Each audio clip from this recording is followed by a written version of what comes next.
This is the Ethanol Report, the industry podcast from the Renewable Fuels Association since 2008. I'm Cindy Zimmerman. Well, it's been a great week of winning for the ethanol industry with two big victories that will provide more certainty for producers going into the future. I'm speaking with Geoff Cooper, President and CEO of the Renewable Fuels Association. And Geoff, let's start with the Renewable Fuel Standard Volume Obligations proposal from EPA for 2026 and 2027. What is RFA's reaction to it? Yeah, we are very encouraged, Cindy, by what we saw in the proposal from EPA. And again, I need to make clear this is just a proposed rule.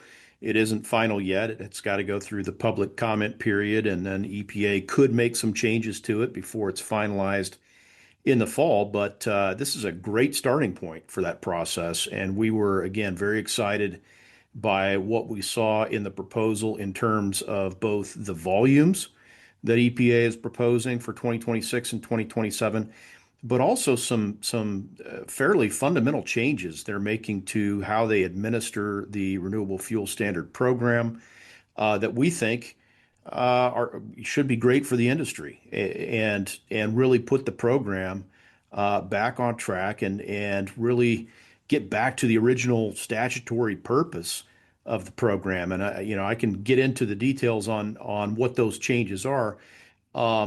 But overall, yeah, very pleased with what we saw out of EPA. As you know, we've sort of been plodding along in this cloud of uncertainty regarding the future of the RFS. We were waiting on that RVO proposal. We were waiting on some court decisions. And so what we've seen this last week has really helped begin to clear away some of that fog and provide some of the answers and some of the clarity that we've been looking for on the RFS. So what are the volumes that are in the proposal and what do they mean? Yeah, so with this RVO proposal, just like all RVO rules in the past, EPA is putting out the volumes of renewable fuel that would be required to be blended by obligated parties, those being refiners and importers. And what we see with those volumes that EPA proposed is 15 billion gallons for conventional renewable fuels like corn ethanol in both 2026 and 2027, and then big increases in the volume of advanced biofuels. And that's primarily due to an increase in what EPA will require in terms of biomass-based diesel blending. And you might wonder, well, why is that, good news for ethanol producers and corn growers? What it does is it really gets some of the surplus, excess, whatever you want to call it, some of the slop, some of the extra biodiesel and renewable diesel that's been in the marketplace the last few years. That's all been flowing, kind of overflowing into the conventional renewable fuel bucket of the RFS. It's been sort of taking up some of that 15 billion gallon requirement that we expected would be met with corn ethanol. So bigger volumes for advanced biofuels pull that volume out of the 15 billion gallon bucket and really create more space, more room for corn ethanol to continue growing toward 15 billion gallons. The last few years, we've seen corn ethanol only making up about 14.4 billion gallons of that 15, and the rest of it is being filled with biodiesel and renewable diesel and other fuels. So this should help open up that space to corn ethanol again and really sort of supercharge advanced biofuels and give the biomass-based diesel folks plenty of demand to chase in their own bucket of the renewable fuel standard. We talk about advanced biofuels. Whatever happened to cellulosic ethanol? Wasn't cellulosic a part of the renewable fuel standard originally? It was part of the original standard, and it still is part of the renewable fuel standard today. And EPA's proposal does include required volumes for cellulosic biofuel, and larger volumes than we've ever seen before. They're proposing for 2026 a 1.3 billion gallon requirement for cellulosic biofuel, and that increases slightly in 2027 to 1.36 billion gallons. And what's interesting is the fuels that are being used to meet those standards. It's not ethanol from corn stover or switchgrass or municipal solid waste or the feedstocks that everybody thought were coming 20 years ago. Rather, it is ethanol made from the cellulose that's in the corn kernel. There is a fair amount of cellulosic fiber in the corn kernel that is being converted to ethanol by nearly every ethanol plant today. That counts toward the cellulosic biofuel standard.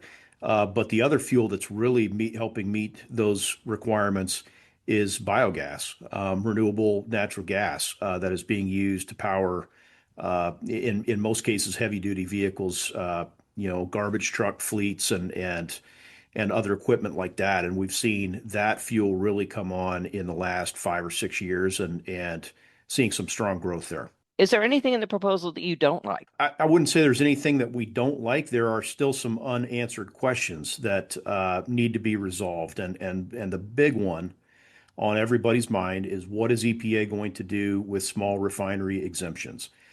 We can have great RVO proposals. We can have big volumes proposed. But if EPA, opens the floodgates on small refinery exemptions like it did 7 or 8 years ago, then these volumes don't mean anything. If they would be eroded by small refinery exemptions, that would be an enormous problem. Now, what we did see in this proposal again was encouraging to us, because EPA laid out pretty clearly that, hey, if we do expect to be granting small refinery exemptions, we're going to project that. We're going to add that into the formula that is used to calculate these RVOs. And that has the effect of reallocating any exempted volumes. And so if EPA thinks today that they might give out 5 or 6 small refinery exemptions, they're going to take the volume that those refineries would have blended and reapply or reapportion, redistribute that volume across all of the other obligated parties so the numbers remain whole. And that's what we've been asking EPA to do for years. That's what they began doing at the very tail end of the first Trump administration. And then, of course, during the Biden years, they didn't give out any small refinery exemptions, so this wasn't an issue. But that's the big unknown right now, I think, is where does EPA go with this big backlog of pending SRE petitions, and how do those affect what we saw in this proposal? And our hope is that it doesn't affect these volumes. Our hope is that these volumes that EPA is proposing are real, they're kept whole through reallocation, and the marketplace can have confidence in the RFS volumes that EPA publishes. Well, that kind of leads into the second big victory in less than a week for the ethanol industry, and that was a ruling out of the U.S. Supreme Court. Not the one that got all the attention nationally, but one that is kind of technical and requires some explanation. So tell us what this ruling was and what it means for the industry. Yeah, we did get a ruling out of the Supreme Court this week that is favorable for the ethanol industry, favorable for all renewable fuel producers. It was kind of quiet. It was kind of under the radar, and it's a fairly technical issue. But in essence, the court agreed with our argument that the D.C. Circuit Court is the only appropriate venue. That's the only allowable venue for litigation on EPA's small refinery exemption decisions. And you might say, well, why does that matter? Why does it matter what court challenges to SREs are heard in? And really the reason is because what we're beginning to see happen in the last several years is small refineries who had their exemption petitions denied by EPA were starting to go what we call forum shopping. They would just kind of hop from court to court until they found one that gave them the answer they were looking for and was favorable to them. And we saw that happen in the Fifth Circuit Court, which is, the Fifth Circuit is Texas, Louisiana, Mississippi, very, heavy refining states. Those small refineries were looking for a sympathetic ear, and they found one in the Fifth Circuit. They sued EPA in that court. That court found in favor of those refineries, overturned the EPA denials of those petitions, and EPA said, well, wait a minute. The Fifth Circuit has no business hearing these cases. The renewable fuel standard and small refinery exemptions are nationwide in scope. And according to the law, according to the statute, if you've got a federal Clean Air Act program that has nationwide impact or scope, the DC Circuit is the only appropriate court for those challenges to be heard. So they appealed, EPA appealed the Fifth Circuit decision. We appealed that decision as well. We ended up intervening on EPA's behalf in the Supreme Court case.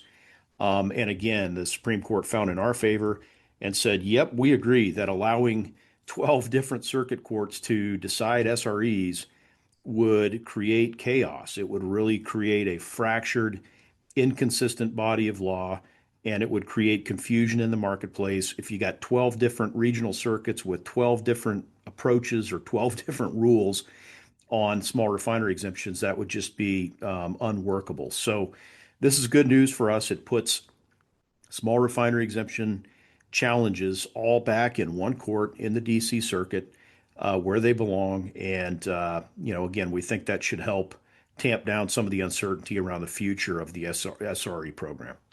Getting back to the EPA RVO proposal, what comes next? We have a comment period, and you'll be making comments on it. Tell us about that.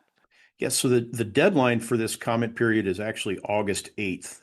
So I think it's a 45-day comment period this time.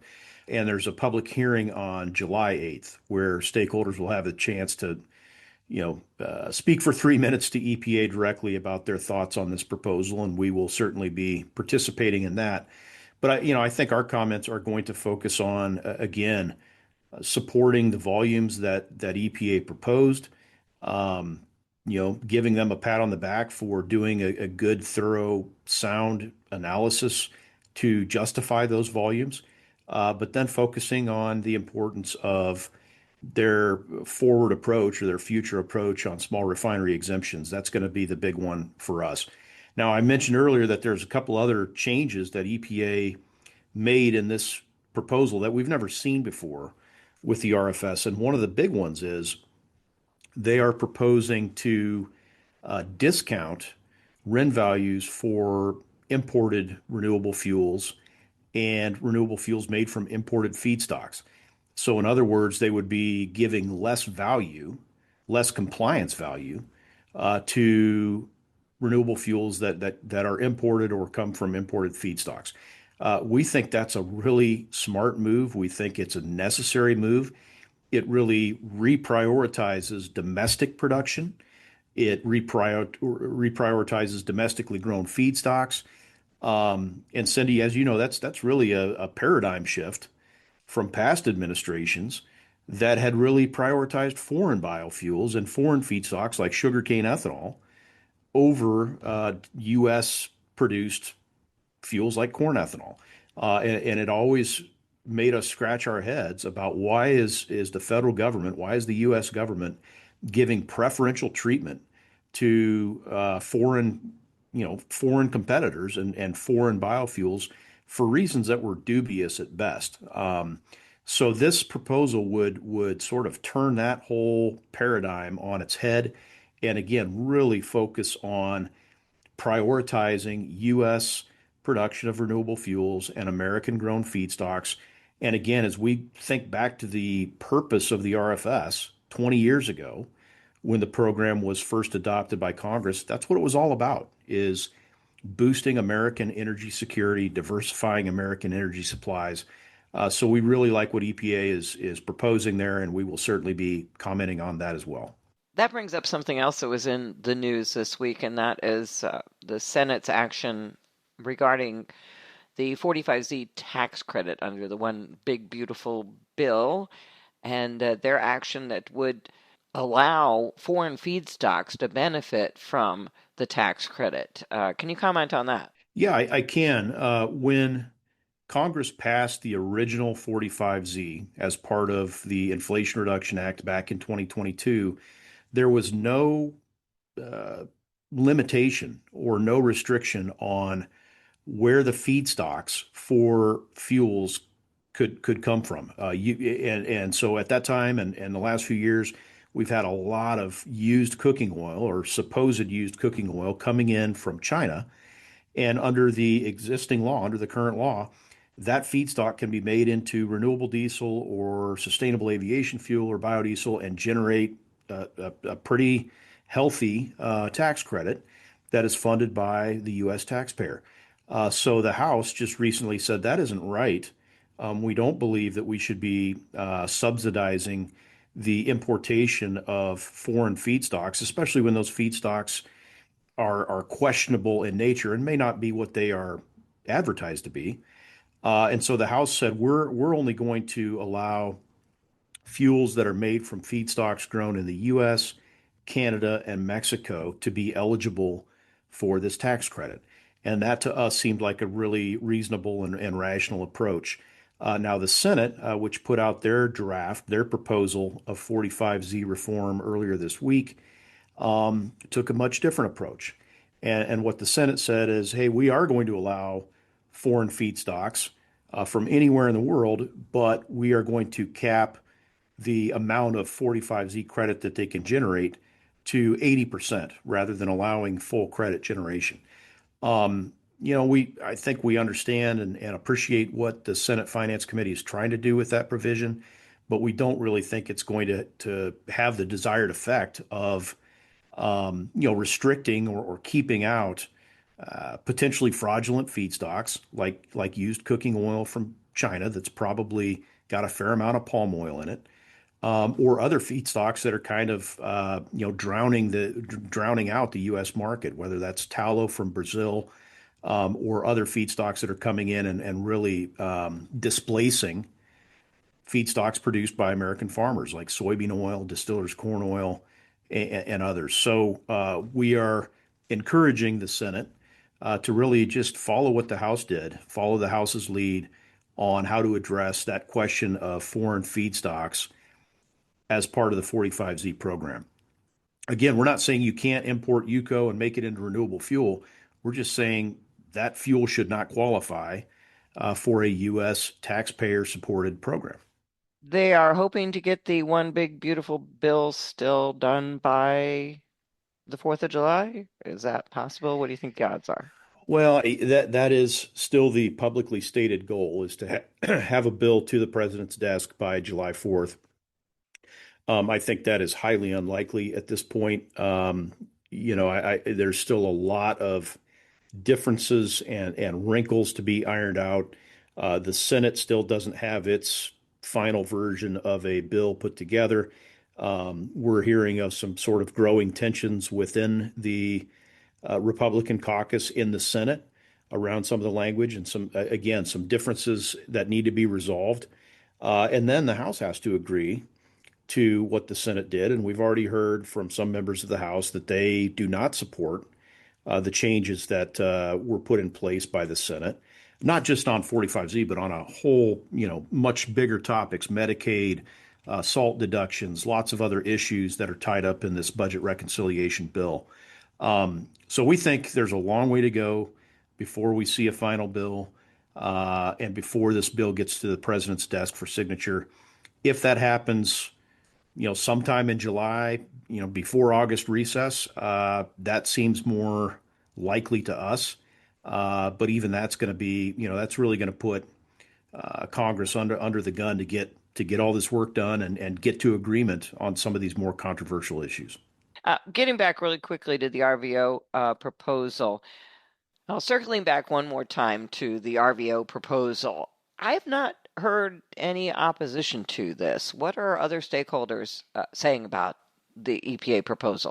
Well, that's a great question, Cindy, because having followed the RFS for the past 2 decades, that we in the ethanol industry have typically been at loggerheads with the petroleum industry on where these volumes should be.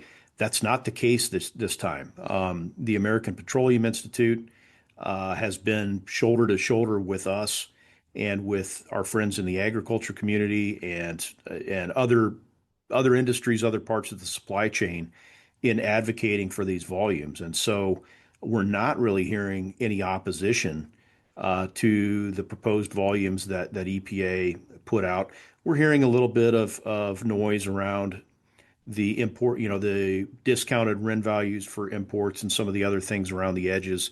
But overall, I think, EPA's proposal was met with lots of enthusiasm and lots of support, and that just makes everybody's job easier when it comes to getting final rules in place and allowing the marketplace and the industry to respond to those rules and respond to those signals and do what we do. Wow. If the ethanol industry and the oil industry can get along, then Democrats and Republicans can get along and pass the bill, right? Well, if only it was that easy. But yeah, you know how long it took us to get to a place where we did have, we've got agreement with API on several issues these days, and it took a lot of work and a lot of trust building and just a lot of discussion and meetings. But yeah, we've been working pretty well together this last couple of years. All right. Thank you very much, Geoff Cooper, President and CEO of the Renewable Fuels Association. Find out more about RFA at ethanolrfa.org.